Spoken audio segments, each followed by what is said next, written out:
Olá, tudo bem com vocês? Bom, eu espero que sim. Sejam todos bem-vindos a este canal Ponderações com José Novales. Muito obrigado pela generosidade e o seu apoio em quaisquer lugares desse nosso mundão de nosso Deus em que você possa estar. Muito obrigado por tudo. Neste vídeo eu quero comentar sobre os ataques, meus amigos, que os Houthis do Iêmen fizeram ao porta-aviões Dwight Eisenhower, né? Evidentemente que não temos confirmação dos americanos. Também importa reconhecermos aqui que se de fato este ataque aconteceu, os norte-americanos não vão fazer uma declaração afirmativa em relação a isso, porque decretaria, inclusive, uma grande derrota para os Estados Unidos em relação aos Houthis. Ok? Falar sobre isso aqui também, falar sobre a semana assustadora. Assustadora, gente, para a Ucrânia. Segundo dados do Ministério da Defesa russa, sempre importante também a gente ressaltar que, ao contrário do que aconteceu no começo da guerra, né, alguns meses bem posteriores ao começo da guerra, inclusive, a Ucrânia não nega esses números mais. A Ucrânia fazia questão, assim que saiu o boletim do Ministério da Defesa da Rússia, a Ucrânia negava esses números, né? Aqueles números no caso, agora não nega mais. Está ficando cada vez mais difícil para a Ucrânia fazer algo nesse sentido. Meus amigos, estamos falando em 11 mil, né? 10 mil, na verdade, 10.900 soldados eliminados do campo de batalha em uma semana. Isto é assustador. Beira o inacreditável. Ok? Beira o inacreditável. Não somente é isso, como também o fato de que esses números estão aumentando. Diariamente a gente percebe no campo de batalha que os números estão piores, cada vez piores para a Ucrânia. A questão é, até onde vai isso, né? Ok? Outra questão importante é que o Ocidente continua a ameaçar a Rússia, agora cada vez mais. Todos aqueles que enviam armas para a Ucrânia praticamente chegaram aí à conclusão, né, que vão todas no mesmo sentido de que a Ucrânia pode atingir o território da Rússia. O que significa isso? Até quando o urso vai permitir esse tipo de agressão, né? Eu vou comentar mais sobre isso, inclusive, na live que teremos no canal hoje à noite, a partir das 21 horas. Vamos falar disso. E vamos também falar sobre as pretensões da Rússia, tanto em Volchansk, né, tanto ali em Kharkov, como também o que a Rússia pode desejar, sobretudo a partir dessa tentativa da OTAN de ir para uma guerra cada vez mais direta, né? Para muitos, essa guerra direta já existe. O Medvedev deu uma declaração muito forte nesse sentido aí, e também um recado para o Ocidente neste caso, né? Bem interessante também. Vamos seguir aí comentando sobre essas coisas todas aí, né? Antes também mandar o meu abraço forte para os meus irmãos e irmãs que estão em todos os lugares do mundo, né? Aqui no meu Brasil querido, no estado de São Paulo que eu tanto amo, na minha cidade de São Paulo que eu tanto amo também, mas em todos os lugares do meu Brasil, nos rincões lá do sul, lá do Rio Grande, até o Amapá, né? Também para os meus amigos, irmãos e irmãs que estão na Europa, na Ásia, na Oceania, né? Na América do Norte, aqui no nosso continente, aqui no nosso hemisfério, né? E para os irmãos e irmãs que estão na Mãe África, né, gente? A mãe de todos nós, né? Então, vamos lá, vamos comentar então sobre essas questões aí. Olha só. Assusta muito, gente, o que aconteceu em uma semana no campo de batalha, lá na Ucrânia, porque, segundo o Ministério da Defesa russa, a Rússia eliminou aproximadamente 10.900 soldados da Ucrânia, gente, em uma semana. Além de libertar mais 2 cidades importantes em Kharkov, né?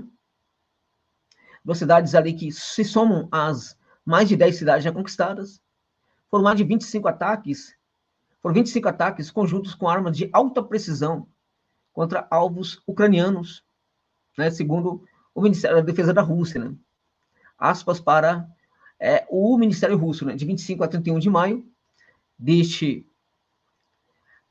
ano, né, as Forças Armadas da Rússia realizaram 25 ataques conjuntos com armas de precisão, alta precisão, incluindo mísseis hipersônicos Kinzhal, e veículos aéreos não tripulados, em resultado dos quais foram atingidos postos de comando das Forças Armadas da Ucrânia, instalações de infraestrutura de aeródromos militares, instalações de defesa antiaérea, arsenais, bases de combustíveis, oficinas de produção e locais de armazenamento de lanchas não tripuladas e drones de ataque, aspas fechadas para o Ministério. E, além disso, foram atingidos locais de deslocamento temporário de unidades das Forças Armadas da Ucrânia, formações ultranacionalistas e mercenários estrangeiros também, comentou o Ministério da Defesa. Né? Aquelas tropas russas do Grupo Oeste, né, chamados Zapad, libertaram as localidades de Berestovo e também Ivanovka, duas cidades que ficam em Kharkov, e também juntamente com aquele grupo Sever, que é o Norte, né, Grupo Norte, foi responsável, juntamente nesses dois grupos, foram responsáveis pela eliminação nesta área aí de Kharkov, né, de até 4.050 efetivos ucranianos, além de terem bloqueado também 31 contra-ataques, né, das Forças Armadas de Kiev, né. Foram destruídos também, somente em Kharkov, 88 veículos militares, 10 lançadores múltiplos de foguetes Bastion, Grad e Vampire, e 59 peças de artilharia de campanha. É muita coisa, meus amigos e minhas amigas. Para vocês terem uma ideia, apenas no dia de ontem, esses números aqui, embora a nota fala até o dia 31, que é precisamente o dia de hoje, esses números são contabilizados até a tarde da quinta-feira, ok? Não entra na sexta-feira. E de ontem para hoje já foram contabilizados, né, até 1.520 efetivos que a Ucrânia perdeu em um dia, gente. Mais de 1.500 soldados perdidos em apenas 24 horas, né? Aqueles grupos sul e leste, e também o grupo do centro das Forças Armadas da Rússia, Yug, Vostok e também Center, aniquilaram na República Popular de Donetsk cerca de 6.850 militares de Kiev, né? Foram impedidos 37 tentativas de avanço da Ucrânia na região. Também 113 veículos militares foram eliminados do campo de batalha, 94 peças de artilharia de campanha, 19 depósitos de munição, é muita coisa, gente, 19 depósitos de munição, né, das Forças Armadas da Ucrânia, e também um sistema múltiplo de foguete Grad, né. Neste caso, também, nessa região, 45 militares ucranianos conseguiram se render à Rússia, porque hoje até para conseguir se render, eles correm risco de morte, muitos acabam não conseguindo, né. As forças aeroespaciais da Rússia, né, e de defesa antiaérea da Rússia, abateram 2 aviões MiG-29 e 2 Su-27 das Forças Armadas da Ucrânia, 14 mísseis táticos operacionais Atacames, fabricados, como sabemos, nos Estados Unidos, 17 bombas aéreas guiadas Hammer, fabricadas na França, 6 mísseis anti-radar Harm, fabricados também nos Estados Unidos, 6 mísseis antinavio Netuno, 58 foguetes HIMARS, fabricados lá nos Estados Unidos, Vampire, fabricados na República Tcheca, Okerhaf, e além de 312 veículos aéreos não tripulados, segundo o Ministério da Defesa Rússia. É muita coisa. É absurdo. Até onde vai? Eu fico pensando, o que está fazendo a Ucrânia para encontrar, né, soldados? Porque chega a ser realmente muito assustador. E chama atenção para o fato de que talvez já tenha muito mais tropas da OTAN lutando em solo ucraniano do que as pessoas imaginam. Tá? Porque é inacreditável, amigos e amigas. O número de soldados que a Ucrânia perde a cada dia e a cada semana ali na Rússia. É inacreditável. Né? E evidentemente que isso também força, né, para uma mobilização adicional e forçada, né, como também para a chegada mesmo, para o envio de tropas da OTAN, porque os ucranianos não estão conseguindo lidar com a situação, né? Sabemos que mulheres serão convocadas para a guerra, sabemos que prisioneiros já foram condenados, já foram lançados ao campo de ataque, sabemos que instrutores franceses vão desembarcar na Ucrânia também para lutar contra a Rússia, e assim por diante, né? Os países europeus autorizaram já que todas as suas armas fossem utilizadas para ataques à Rússia profunda, né? O que é um absurdo, e o Medvedev deu uma declaração muito forte aí nesse sentido, né? Ele falou, né, que o Ocidente está cometendo um erro fatal, né? Os políticos ocidentais podem calcular mal a questão do uso de armas nucleares táticas, né? O tal do TNW, né? Pela Rússia, né? Disse o Medvedev, que é o vice-presidente do Conselho de Segurança russo, né? Ele falou no seu canal do Telegram. E assim ele deu uma resposta às declarações de vários países europeus, né, e ocidentais também, os americanos, que aprovaram o uso de armas de longo alcance no território da Rússia. Ele salientou que há vários anos os políticos ocidentais expressaram dúvidas quanto à capacidade da Rússia de duelar, né, contra a própria Ucrânia, né, até mesmo em virtude de que, segundo o que se pensava no Ocidente, a Rússia não tinha condição de duelar com a Ucrânia minimamente fortalecida pela OTAN. E eles se enganaram redondamente, né? O Medvedev enfatizou também que isso não é intimidação ou blefe, né? O conflito com o Ocidente desenvolve-se de acordo com o pior cenário possível, uma vez que o poder das armas da NATO utilizadas na Ucrânia aumenta cada vez mais, ou seja, cada vez mais armas poderosas estão a ser utilizadas pela Ucrânia, né, cedidas pela NATO. Né? Ele advertiu também que ninguém pode agora descartar a transição do conflito para uma fase final. O que seria essa fase final? Vamos abordar isso aí hoje na live? Abordaremos isso na live. Também falou o vice-presidente do Conselho de Segurança da Rússia, né?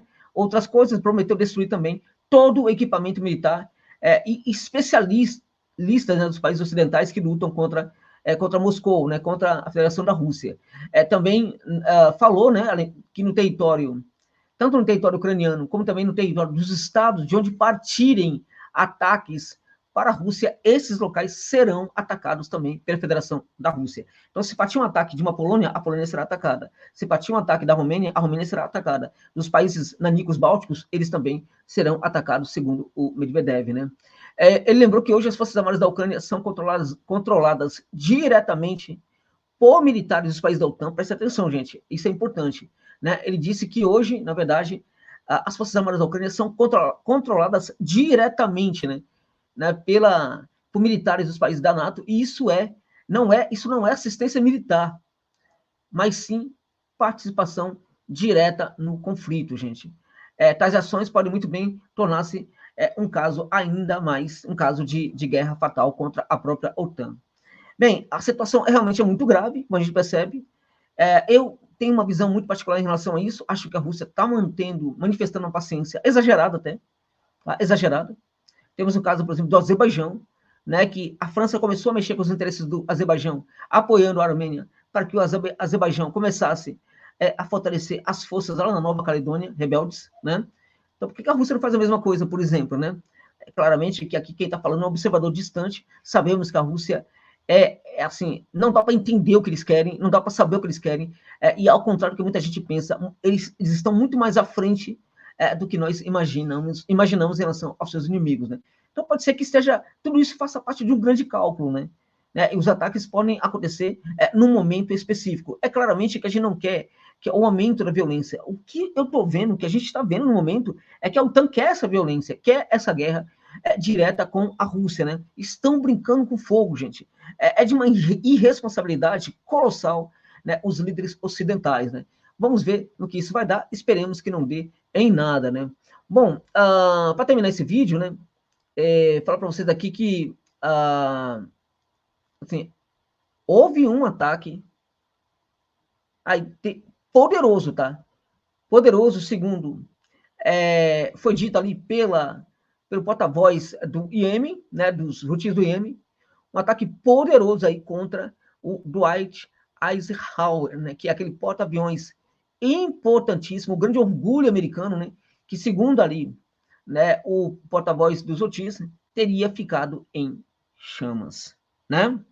Teria ficado em chamas, né? Um porta-voz militar dos Houthis anunciou esse ataque com mísseis balísticos e mísseis de cruzeiro ao porta-aviões norte-americano Dwight Eisenhower, né, que está presente no Mar Vermelho. Os Houthis conseguiram um ataque direto e preciso, segundo o Sharia, né? No entanto, atualmente não há evidências, né, que apoiem essas alegações, porque nada foi filmado. Os americanos não permitiram nenhum tipo de filmagem sobre esses ataques, embora os americanos já reconhecem que o ataque aconteceu. Só não reconhecem que, de fato, aconteceram os danos. Por que, então, não mostrar a imagem, né, de todo o Eisenhower ali, todo bonitinho, todo arrumadinho, sem nenhum dano? Poderia perfeitamente mostrar imagens, também não mostraram. Então, se não há imagens mostrando o ataque dos Houthis, também não há imagem dos americanos, né, sobre o Eisenhower, como eles sempre fazem, mostrando que não houve danos ali ao porta-aviões, que é muito importante para as Forças Armadas da Ucrânia. Se não houve realmente ataque, se houve realmente um ataque, nós não vamos ficar sabendo de forma alguma. O que acontece é que alguns até falam que vítimas podem ter aparecido deste ataque também. O Irã teria fornecido aos Houthis, né, segundo muitas fontes do mundo militar, né, avançados mísseis balísticos antinavio Grad, de médio alcance, capazes de atingir alvos a uma distância entre 1.800 e 2.000 quilômetros. Né?